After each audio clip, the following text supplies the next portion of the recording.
Massachusetts has long been a beacon for history and a center for innovation. Our landscapes in many ways are unmatched. From mountaintop to seashore, we are filled with natural beauty. Beauty that in a changing climate could be threatened. Over the next 30 minutes, we'll take a trip to the ocean to investigate its role in our climate and some cutting-edge research on the world's largest mammals using drones. We'll also head to the hills to celebrate 50 years of New England's largest battery, while another Massachusetts company is about to commercialize the world's first liquid metal battery. We talk to a team giving a voice to the silent and another team with plans straight from a Hollywood script.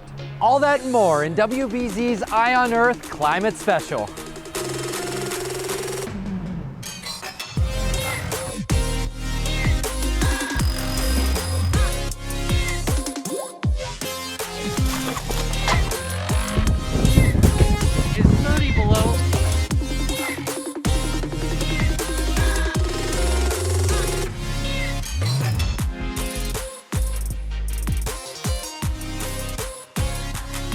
Welcome to WBZ's Eye on Earth Climate Special. I'm meteorologist Jacob Wyckoff.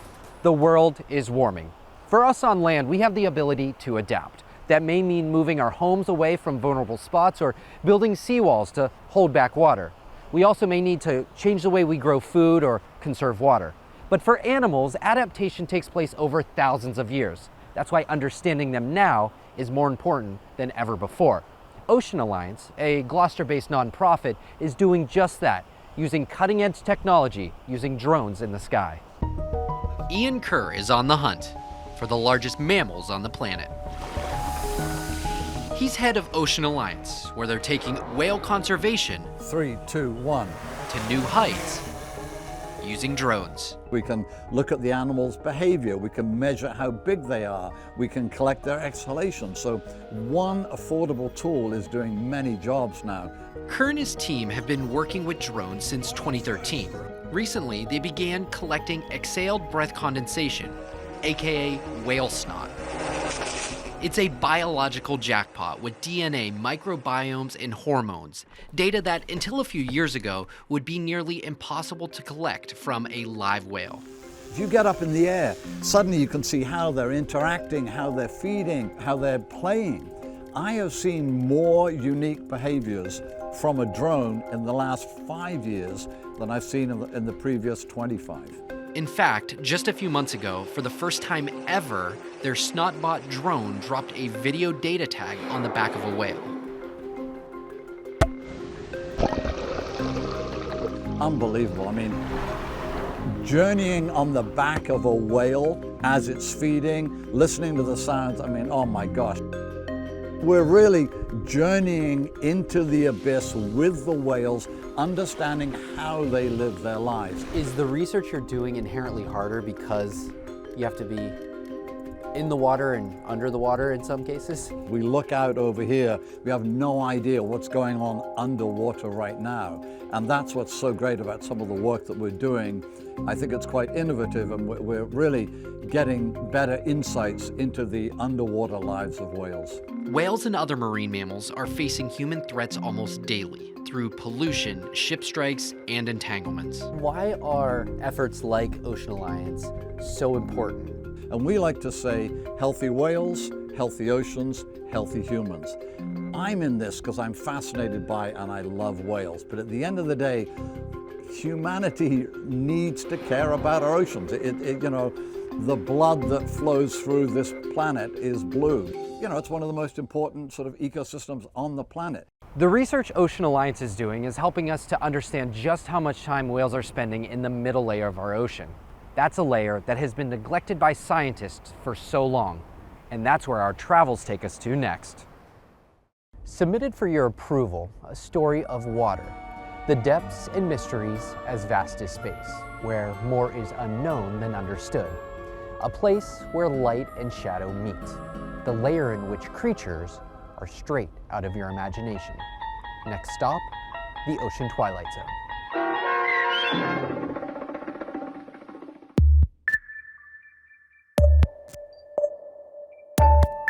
It's deep down, it's dark, it's cold, it's under really high pressures. It looks pitch black. And to human eyes, we would see nothing. The only light from bioluminescent creatures. A flash here, a glow there.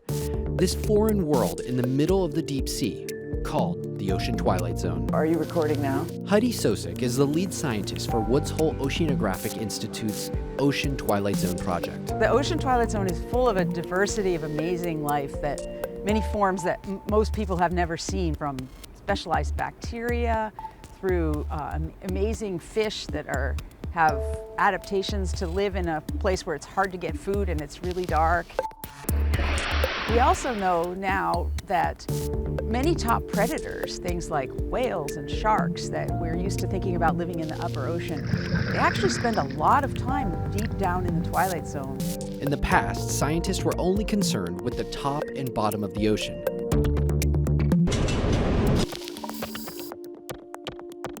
They've only recently started unlocking the significance of this gateway to deeper waters. The more we're learning about it, the more we understand that it plays a big role in these global processes. Water cycles, the nutrient cycles, the carbon cycles. 2 out of every 3 breaths you and I take come from the ocean, and the ocean contains a huge amount of carbon, storing almost 50 times more than the atmosphere. Getting carbon into the abyss keeps it sequestered for thousands of years and out of our atmosphere. This process starts with a bunch of hungry animals feasting on phytoplankton at the surface. Ken Bessler, a senior scientist on this project, says, They come up at nighttime to feed on that plant matter and carry that carbon down with them. Actually, it's the largest migration on this planet. Trillions of these small, tiny animals, the fish that eat them, move up and down every day. This is the ocean carbon cycle at work. To get the carbon to the bottom, those animals, well, they've gotta go to the bathroom. The result looks like a blizzard. All of that material becomes what we call marine snow, this kind of distributed rainfall of organic debris, carbon really based material that settles slowly to the deep ocean. Up to 3.6 billion metric tons. It's a big number. It's about what comes out of U.S. vehicles, cars and things in this country. A recent study estimated there could be 10 times the amount of animals and organisms in this layer than previously thought. It really is one of the last frontiers. And amazingly, in some ways we know less about our own ocean than we know about the moon or Mars. More animals, more feasting, more marine snow, and more evidence that understanding the Ocean Twilight Zone will give us a clearer picture of our climate future on land. Every time we make a measurement, every time we go out and observe the ocean, we learn something new. Coming up after the break, bringing back an extinct animal from the Pleistocene, a Harvard professor's mission on giving the woolly mammoth life again, and how it's all tied in to combating climate change. WBZ's Eye on Earth is brought to you by Safety Insurance. We'll help you manage life's storms.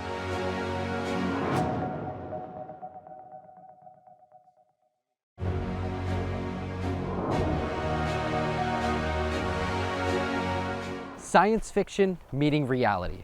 A Texas-based company and a Harvard professor are trying to bring back a massive extinct species to once again roam the Earth. It sounds like a certain prehistoric movie franchise, but this time it has a climate change twist.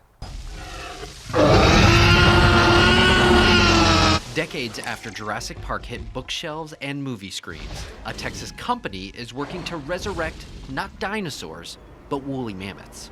I just fell in love with the idea of the project. Ben Lamb, the CEO of Colossal, is teaming up with renowned Harvard scientist George Church to bring mammoths back to life. And I reached out to George Church at Harvard University. His passion and his voice changed completely when he started talking about de-extinction and the mammoth.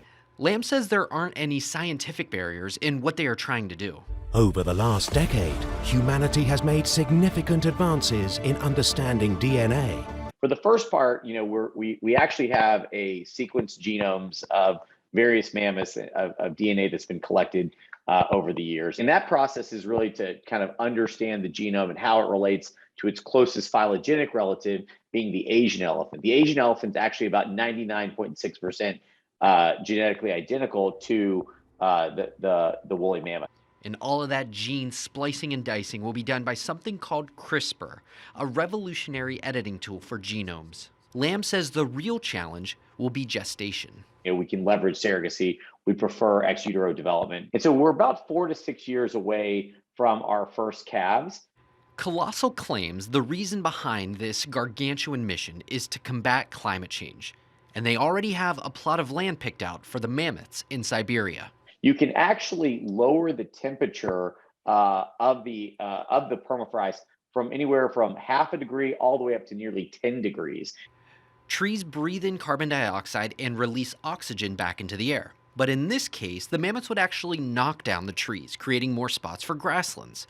Grasslands are pretty good at storing carbon in their roots. The elephant-like creatures would then pack the snow deeper, acting as an insulator. All of this to help prevent the melting of permafrost, which releases harmful greenhouse gases into the atmosphere. Still, the big question, is bringing back an extinct species really a good idea? But your scientists were so preoccupied with whether or not they could, they didn't stop to think if they should. We are in the world of synthetic biology, right? Like these tools exist. It's hard to kind of put the genie back in the bottle. We need to be really thoughtful about the intended and unintended consequences of our actions. Lamb believes, given their size, it would be pretty easy to roll back the clock on woolly mammoths. Colossal is also working on bringing back the Tasmanian tiger. That could happen even earlier than the woolly mammoth. And while those extinct animals don't have a voice in being brought back, a tree in Western Mass is speaking to us via social media. As I found out, it has a lot to say. In the middle of a Peter Sam forest, this 87-foot northern red oak is both ordinary and remarkable. This tree looks like every other tree you've ever seen, except the tweets coming from the tree aren't from birds. Instead, its own Twitter account. The tree really likes to talk about temperature, really hot days, really cold days. These are very meaningful for trees. Clarice Hart is the director of outreach for Harvard Forest. She's part of a team that wired up this tree with all sorts of sensors. The data collected feeds into code to make the tree talk.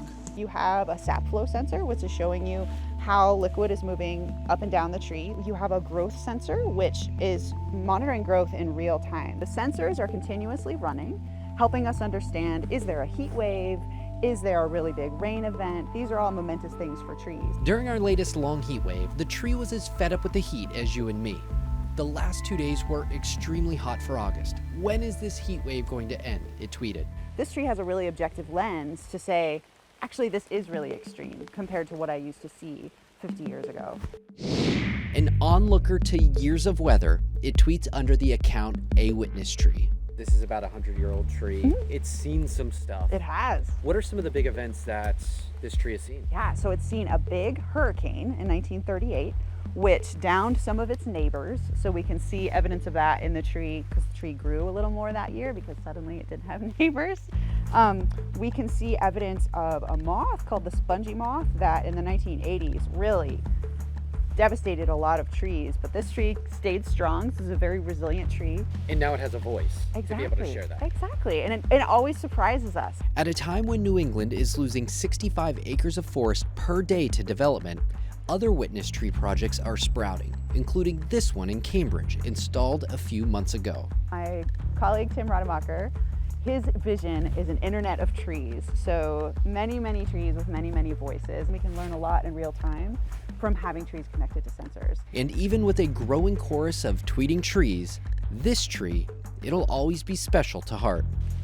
I love this tree. So this tree is just an incredible emblem of strength and resilience, and I think it's wise. And it's amazing to be able to hear this tree sharing its wisdom with us. What is the legacy that this tree will leave after you and I are gone? Absolutely. So this tree has already, predated our grandparents, and it will be here after our grandkids are gone. I think that we can be humbled by that longevity. Trees will keep being witnesses, keep being resilient far into the future. So we have to take care of them. Still ahead, could the world's first liquid metal battery be the key to our greener future?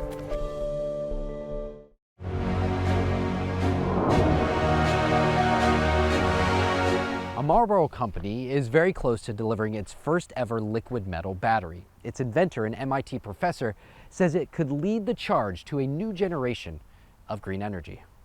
We want to have a battery that allows you to draw electricity from the sun even when the sun doesn't shine. That was the challenge MIT electrochemistry professor Donald Sadoway gave to himself. Now, 2 decades after that light bulb moment, a company he co-founded, EMMY, will deliver their first liquid metal battery to a customer within a year.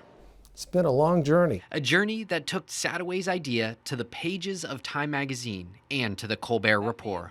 Please welcome Donald Sadoway. Is this going to replace what we're using now? Yes. Is that a pipe dream? A battery never been done before, but now no longer a pipe dream. Within a casing, 2 metal alloys, calcium and antimony, are separated by a molten salt.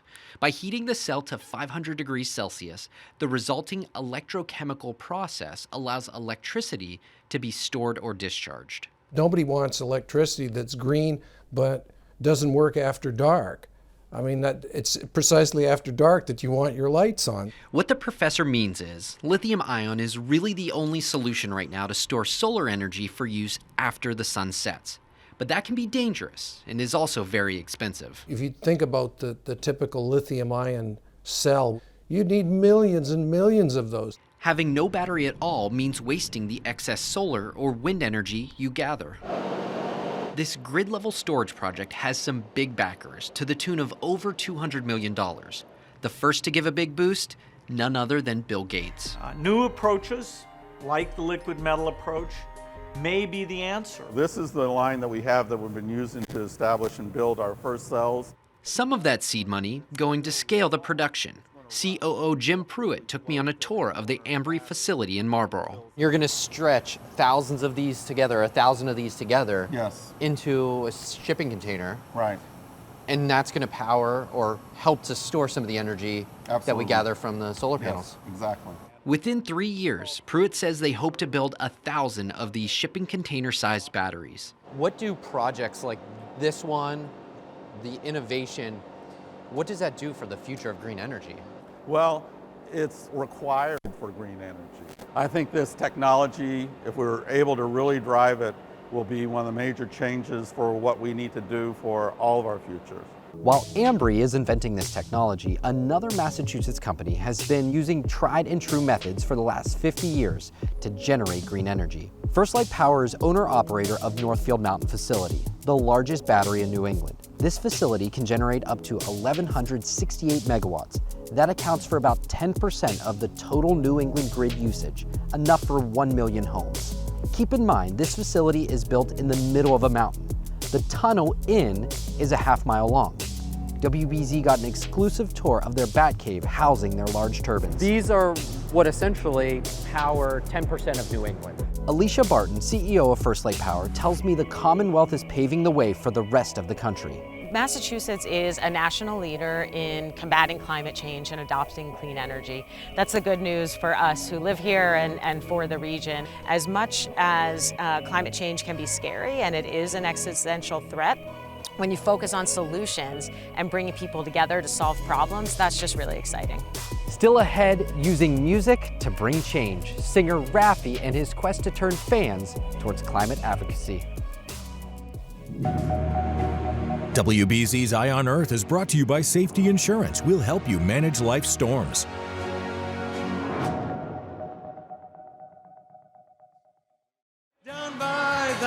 Down by the bay, let me hear you, where the watermelons grow. Chances are you or your kids grew up listening to the sounds of Raffi sing Down by the Bay or Baby Beluga.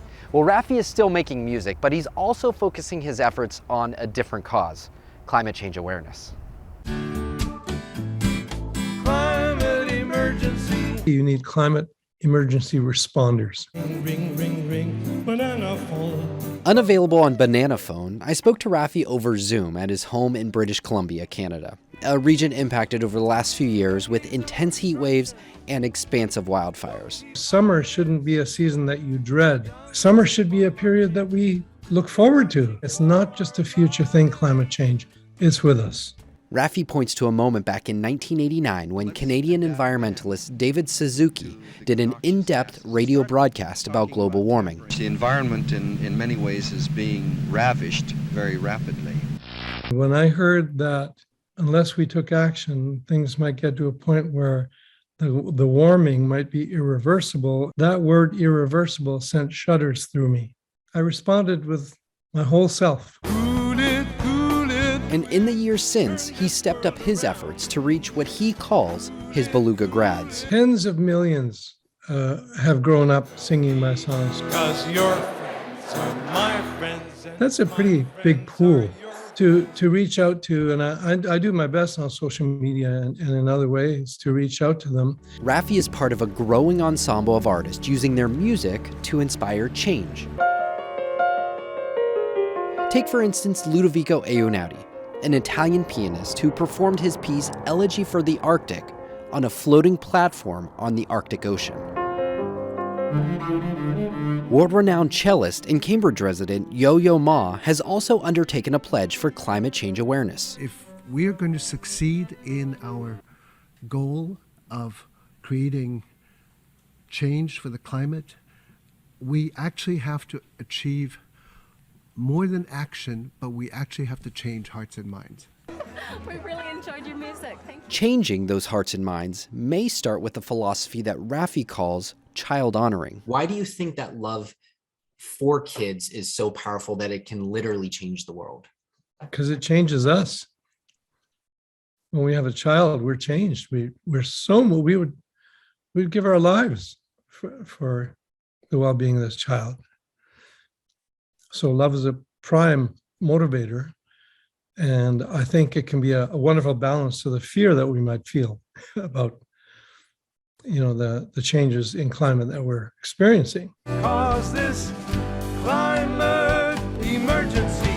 But in the crescendo of climate data pointing to a warming future, Raffi is optimistic about our youth's energy. When I'm asked about hope, here's what I say. I say, my hope is action. Action holds hope. Inaction does not.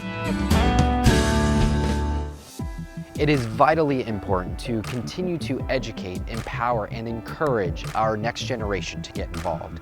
Now, here in Massachusetts, we are so lucky to live in an area, a gorgeous area at that, filled with experts that day in and day out work to improve our lives to this change. But change starts with us, you and me, our families and our homes.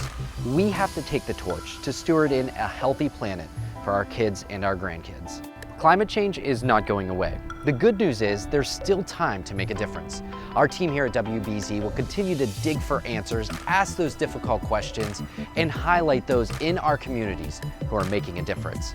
Thank you for joining me on this WBZ Climate Change Special. I'm meteorologist Jacob Wyckoff, wishing you all blue skies.